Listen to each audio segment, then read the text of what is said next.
Rəcəb ayının son günləri. Deyir ki, imam məni görən kimi ilk sualı. Elə bir İmam Zamanla görüşmüsən, nəsibin payın, İmam Zaman sənə sual verir. Həl sumta fi hazə şər şeyən, Rəcəb ayında bir şey tutmusan, oruç yoxsa yox. İmamın sözü budur. Tutmamışıqsa ayıb olacaq da, hə? Adama deyərlər, nə üçün çalışmırsan? Deyir, cavab verdim, qultu la vallah, and olsun Allah'a tutmamışam. Yabna Rasulullah, ay Allahın Peyğəmbərinin övladı tutmamışam. Cavab, laqad fatəkə minəs-səvab mə ləm yu'ləm məbləğuhu illallah əzzə və cəl.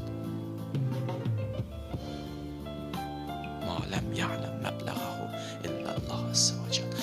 Elə bir itki vermisən ki, onun müqabilində sənə nələr verilməlidir, onu Allahdan başqa savayı heç kəs bilmir.